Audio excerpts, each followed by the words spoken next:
Bom dia a todos que nos acompanham na nossa meditação diária.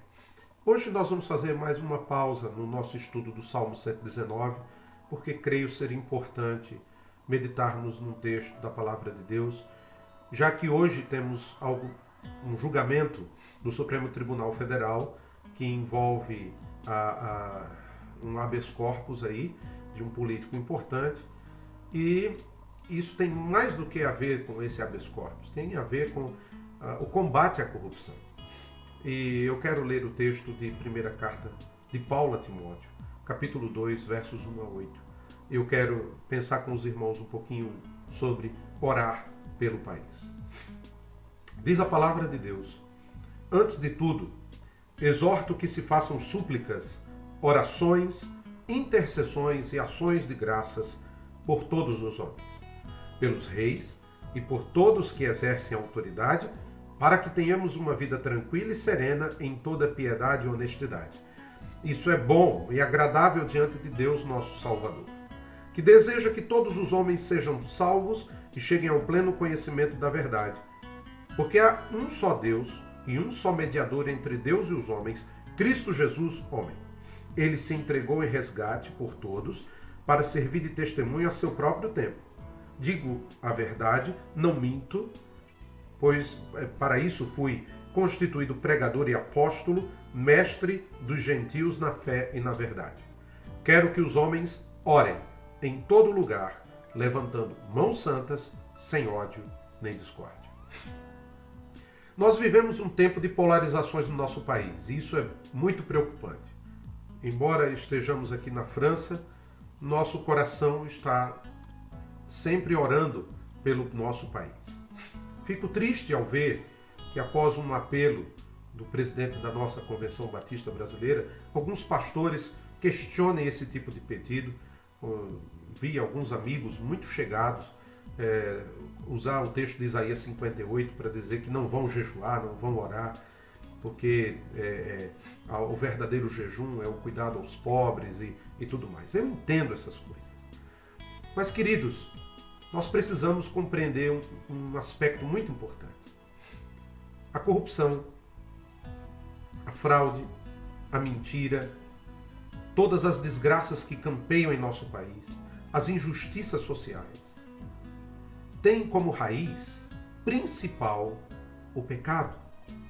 Paulo está aqui falando para Timóteo que se devem fazer orações, intercessões por todos os homens. Todos os homens. Os reis, ou seja, aqueles que estão no executivo, aqueles que exercem a autoridade, e aí entram os juízes, e todos os homens. Ou seja, todas as pessoas de todas as esferas sociais precisam de oração. Nós precisamos orar pelo nosso país. Não é tempo agora de, por causa de ideologias ou pensamentos que talvez tenhamos um pouco mais de afinidade, dizer que não vamos orar pelo nosso país. Nós, como cristãos, não temos partido. Nós, como cristãos, não temos ideologia. Por mais que nos identifiquemos com uma perspectiva ou outra, nós, como cristãos, temos que nos pautar pela palavra de Deus. É a palavra de Deus quem deve dirigir nossa visão, seja na política, seja em qualquer outra área. O grande problema do nosso país não é o petrolão, o mensalão ou qualquer partido político. Nós não confiamos em partidos políticos, nós não confiamos em políticos. Não há messias, não há salvadores da pátria. O grande problema da nossa nação é o pecado. O mundo jaz no maligno. E nós, como cristãos, precisamos orar. Precisamos orar por aqueles que exercem liderança. Precisamos orar pelos juízes do Supremo Tribunal hoje. E precisamos orar pela nossa nação. Precisamos orar para que Deus tenha misericórdia de nossa nação. Se há injustiças sociais em nosso país, a corrupção faz parte desse processo. Mas a corrupção é apenas um eco da maldade, do pecado que existe no coração humano. E nós temos que nos levantar contra isso.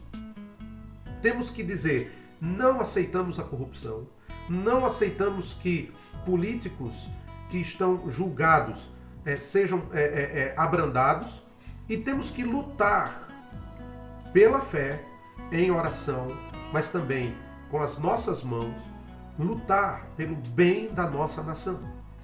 Temos que orar pelo nosso país, é justo, é legítimo.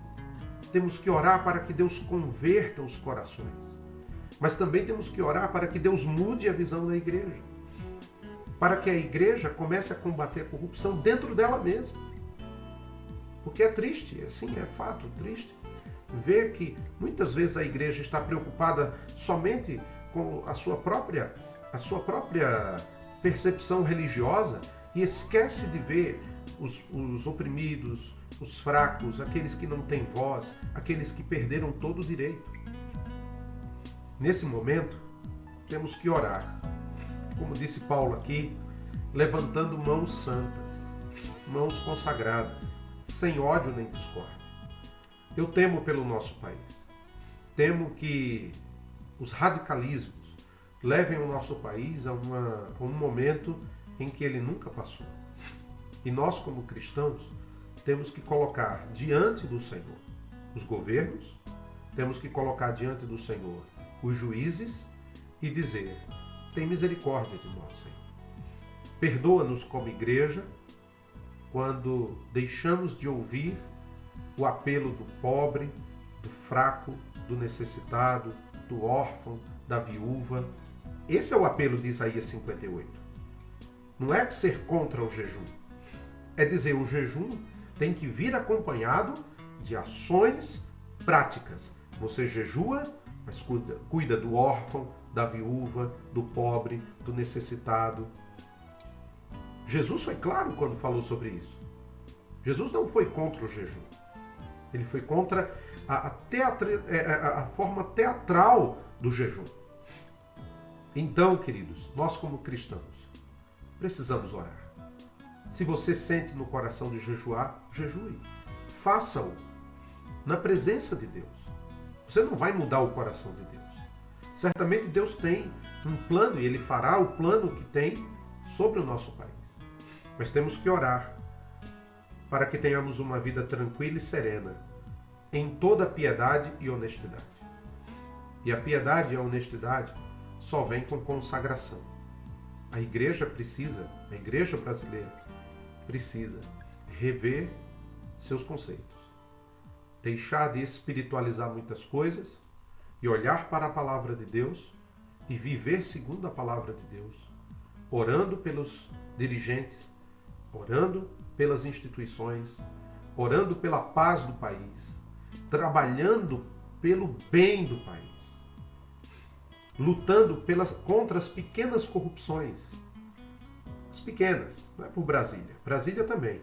Mas as pequenas corrupções. Quando você fura a fila do banco, quando você vê uma coisa que não é sua e pega, porque achado não é roubado, quando você desrespeita alguma lei e em nome de Jesus você acha que aquilo é uma bênção, não.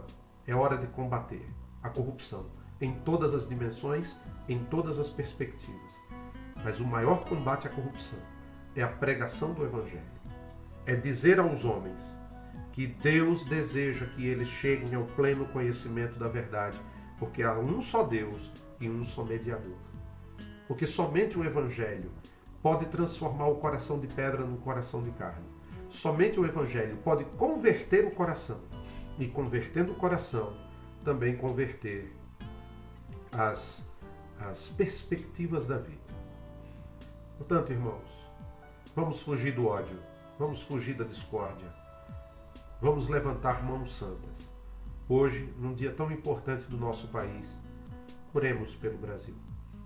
Tenha um tempo no seu quarto para orar pelo país. Ore com sua família, diga: Senhor, tem misericórdia de nós.